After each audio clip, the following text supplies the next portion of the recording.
Comme elle est belle, la nature, dans la diversité de ses formes et de ses couleurs. Comme il est grand le plaisir de connaître les fleurs par leur nom, de saluer au passage le bourdon ou la coccinelle. Et que dire du plaisir de contempler ces fleurs volantes parmi les fleurs, les papillons à la beauté si fragile. Mais, à côté de leur charme, les papillons présentent un autre intérêt.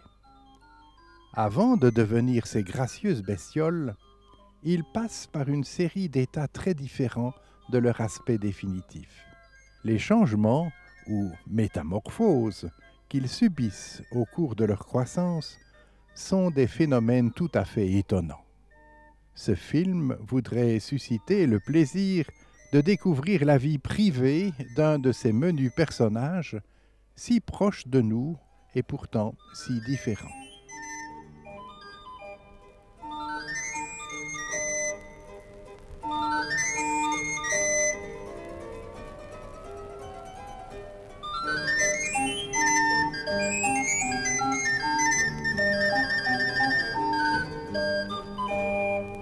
Cerfeuil, carottes, anis, fenouil et autres ombellifères à la saveur corsée, telles sont les plantes que le macaon choisit pour déposer sa ponte.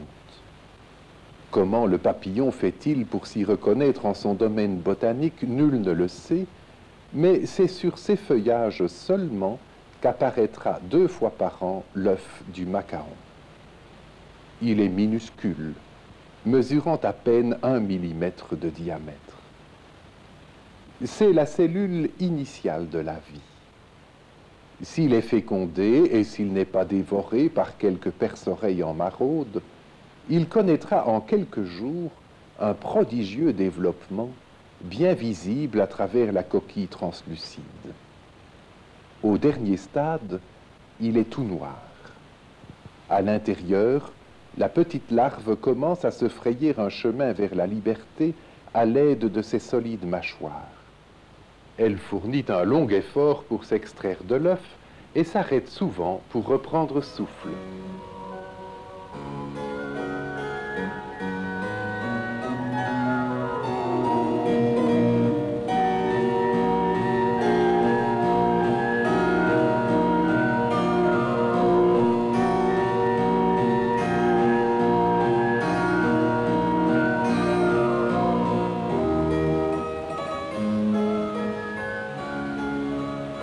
Aussitôt née, elle se retourne et mange la coquille de son œuf.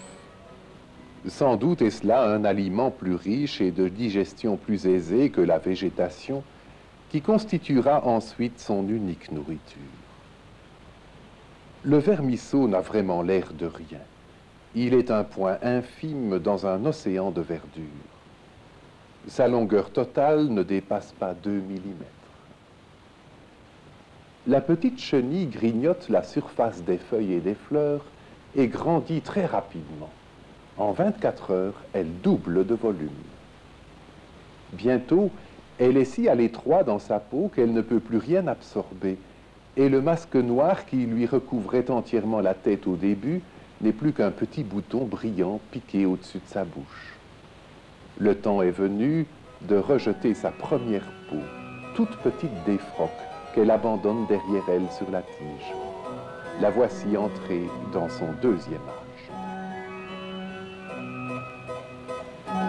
Tout en circulant, la chenille vomit une bave qui, en se desséchant, devient fil de soie.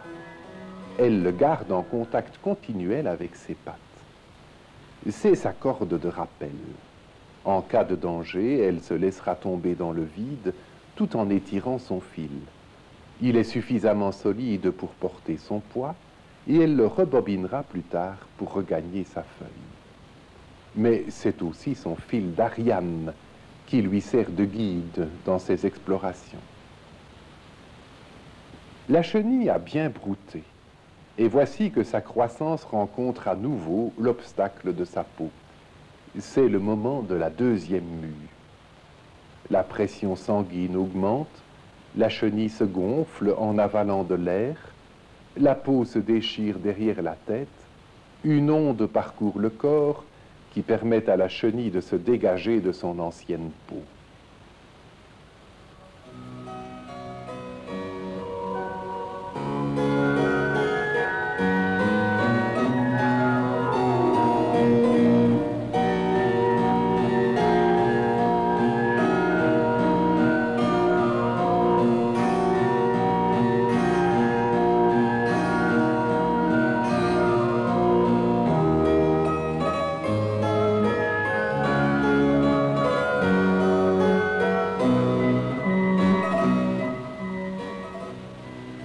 Après cela, elle est épuisée par l'épreuve. D'ailleurs, il est fréquent que la chenille ne parvienne pas à se dégager complètement et que la mue lui soit fatale.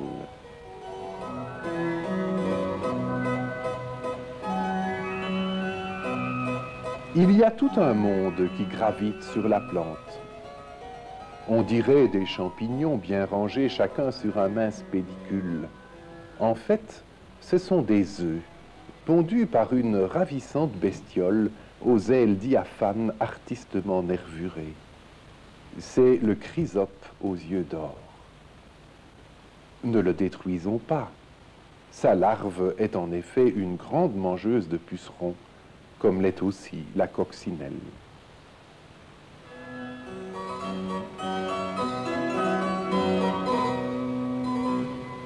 Les guêpes, par contre, feraient à l'occasion d'une chenille une délicieuse bouchée.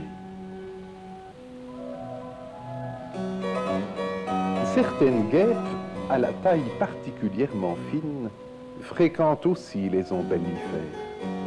Ce sont des ichneumons de différentes espèces qui réservent un tout autre sort aux chenilles. La mère ichneumon se pose sur l'une d'elles et pond un œuf sous la peau, puis elle s'envole. Cependant, l'œuf deviendra larve et mangera la chenille toute vive jusqu'à ce que, juste à la veille de devenir chrysalide, elle la tue. La chenille n'est pas tout à fait démunie devant ses ennemis. Elle peut désarmer l'adversaire par de violentes secousses, ou elle peut encore se servir d'une arme secrète. Elle brandit un tentacule fourchu qui émet une épouvantable odeur d'acide. C'est l'osmatérium.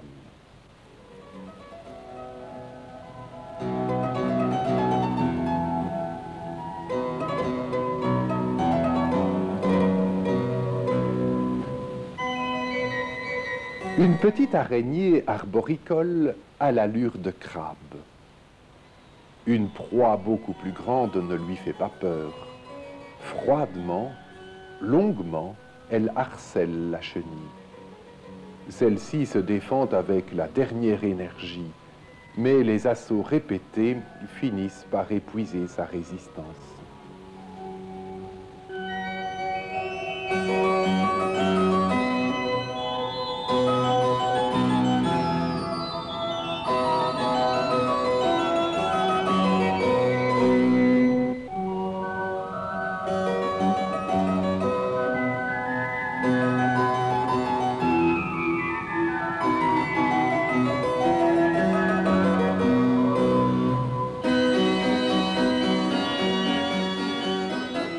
Le combat s'achève par une pathétique valse de la mort. Et bientôt, le baiser empoisonné fait son œuvre.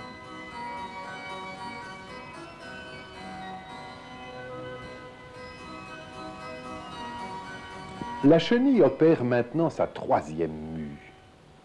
Elle abandonne une robe pour en prendre une autre plus somptueuse, joliment rayée de teintes noires et rouille, et parsemé de menues touffes de soie. Mais la transformation est aussi interne. L'appareil digestif se renouvelle. Un fil blanc sort de l'abdomen, c'est l'ancien intestin qui reste attaché à la dépouille. Après un moment de repos, elle est prise d'un appétit de cannibale et se met à dévorer son ancienne peau qui constitue une fameuse source de protéines.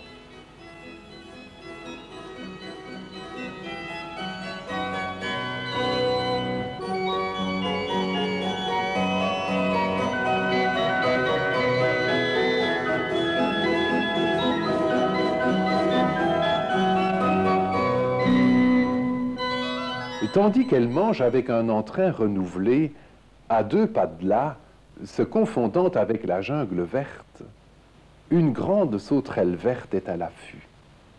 Redoutable carnassière, elle prend grand soin de ses pattes ravisseuses.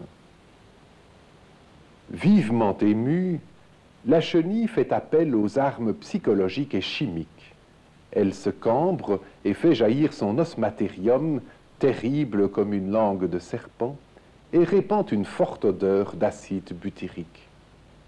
Mais comment espérer grâce d'un cuirassé affamé? La malheureuse est engloutie corps et bien par la vorace, qui dégustera sans honte jusqu'à la dernière goutte.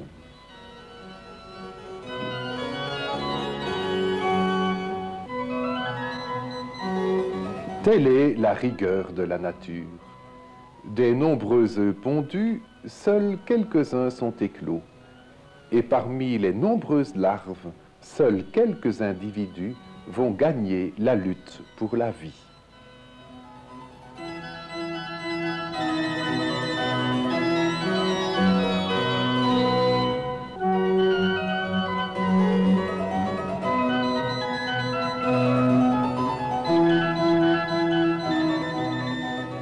La chenille a cessé de s'alimenter.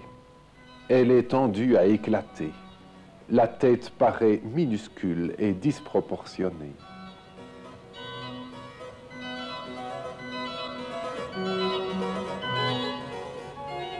En dessous de l'enveloppe, le nouveau vêtement est déjà prêt. Un liquide lubrifiant s'infiltre entre les deux surfaces pour en faciliter le décollement. Maintenant qu'elle est plus âgée, tout se passe très bien, admirablement.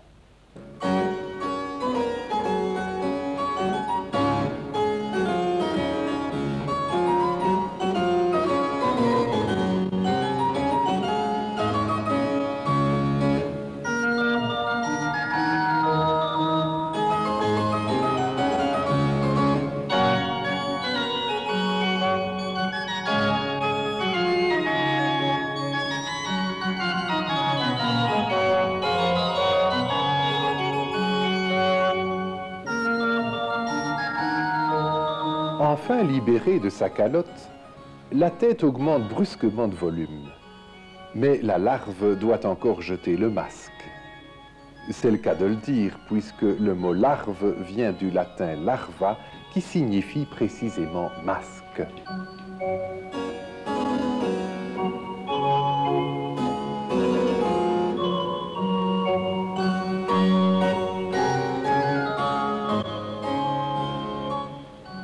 Jusqu'à ce que sa peau durcisse, elle demeure désarmée. La peau, en effet, est aussi son squelette soutenant tous ses organes, puisqu'elle n'a pas d'os à l'intérieur. Le masque, livide et pâle, acquiert peu à peu ses vives couleurs. Alors seulement, elle se retourne et entame goulûment le premier et substantiel repas de son 5e âge.